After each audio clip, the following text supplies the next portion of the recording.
Planning your podcast episodes doesn't have to feel overwhelming or even time-consuming. In this episode, I'm walking you through my favorite fast-track method to come up with strategic, lead-focused ideas without having to stare at your blank Google Doc forever. By the end of this, you will have a clear plan and know exactly what to record next and why. Welcome to Podcast First Marketing. I'm Allison, and I am here to help you turn your podcast into the most powerful marketing tool. One that brings in email subscribers, clients, and sales without having to be everywhere. This is going to be a continuation of last week's episode. So if you did not listen to last week's episode, it's okay. You can continue listening, but I do recommend that you go back and listen to it because it does cover the 4 episodes that you need each month in more detail. But for this week, I want you to think about a time when you had no idea what you were going to record that week. Think about what you felt, what you were doing, and what did you end up doing? You know it's happened way more than you care to admit, and if it hasn't happened to you, that means you've developed your system. So even if it's not mine, keep up with it because if it's working for you, you want to keep doing it. But I know not everyone is able to figure this out so easily. And you know that your podcast matters. You want it to bring you clients. You just don't know what to talk about to make that happen. In this episode, I want to explain pretty much a simple way that you can come up with episode ideas pretty quickly without having to stare at your calendar, without having to go through this whole planning process. It's the exact exercise that I do for myself and for my intensive clients. And if you always just feel stuck, this is going to help create some of that clarity and make it to where you just sit down, you plan which episodes you're talking about, and you start recording. And then also, once you see your ideas, especially if you've downloaded my free podcast planner, once you see these ideas listed out, it just gets so much easier. And plus, you know what you're going to be talking about the next week. So I've mentioned I have a previous episode about how to create binge-worthy episodes. That's part of it, is leading into the next episode. And when you don't know what you're talking about next week, that's kind of hard to do. So let's talk about this easy way to come up with these ideas. And again, it does fit back to my 4-episode method. So the first thing I want you to do is choose one core problem that your audience has. Not 10, just one. Let's just start with one core problem. I want you to think of that one core problem that you know they are struggling with. Then the second step is I want you to run it. We're going to run it through this 4-episode types that we talked about last week. So this may be where it gets a little confusing if you didn't hear that episode.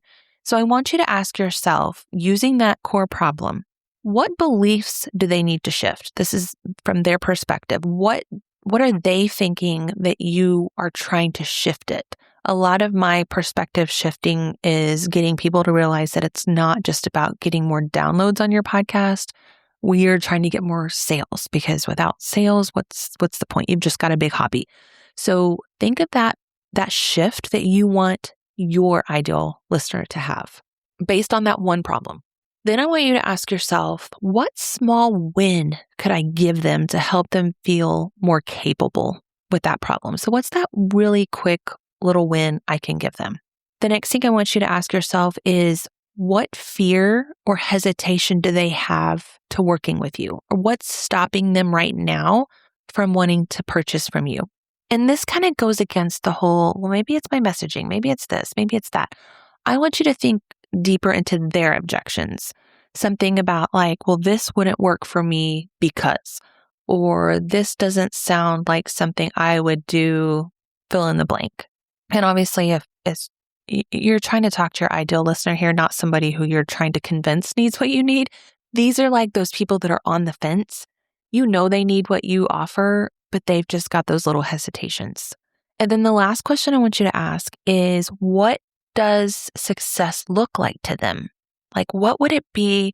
What would make them feel like they have solved that problem? And this is where you're going to tie in your offer to it. But right now, I just want you to figure out what would make them feel successful? What would give them that feeling of this transformation? What would that be? Okay, that's already 4 episode ideas. You literally would just go and plug those into your, wherever you plan your episodes. You can download my free planner. It makes it very simple to see. I use my free planner. So I do use Asana as my workflow, but my planning system, I use my free planner. It's a little bit more in depth, which I give my clients the in-depth ones, but the free one is perfect to just get your ideas down. Once you have those are 4 episodes right there. Okay. So can you see how easy that was? You just went from being stuck to having episode ideas without having to really overthink everything. Now, I will tell you, once you've got these ideas, then you have to go more in depth and talk about them. But sometimes we just want to know, well, what am I talking about? And that is the hardest part. So once you have this list, you have these ideas, it makes things easier. Most people just come up with a random list of ideas. There's no system. There's no way to walk your listeners through how to work with you and how to get to your offer. It's just like, well, here's this topic, here's this topic, here's this topic, and there's no flow. We're trying to create a flow. So that's what this episode focus method, it helps eliminate all that. And if you want help organizing those ideas, grab my free planner. It helps you. It makes it simple. I even add some workflow stuff to the end of it. If you don't have like Asana or ClickUp or something like that, you can delete those if you don't use it. But again, I use it. So it's not just something I created just because. I am giving you what I use. It makes the process so much easier to see and follow. And if you don't want to do this alone, I also offer my 3-month episode plan. This is a done with you planning session where we will map out your next 3 months of episodes together using this exact framework. We walk through your offers, your audience, your goals, and you leave the call knowing exactly what you're going to be recording and why. So there's no more starting from scratch each week. This will give you a clear, repeatable plan that you can follow. So all you have to do from there is just sit down and record. It's like having someone outside your business to help you zoom out and see the full picture and make clear decisions about your content. So both of those are going to be linked in the description below. Next week, I want to talk to you about reasons that so many podcasters hesitate to use this method. It's because even though you know what to say, sometimes we think selling on our podcast is so uncomfortable, we don't want to do it. So next week, we're going to talk about how we can make selling feel less salesy and why that feeling usually has nothing to do with sales. It's really weird. It has nothing to do with sales and everything to do with how your episodes are structured. So we're going to talk about that. So come back to next week. So if you're one of those who pulls back a little bit at the end of your episodes and you don't really want to talk about your offers, or you go full force with your episode and then you soften that little sales part of your message at the end because you don't want to sound salesy or pushy, you're going to want to be here next week. So come back next week. Until then, keep creating episodes that move your listener one step closer to becoming your client, and I will see you then.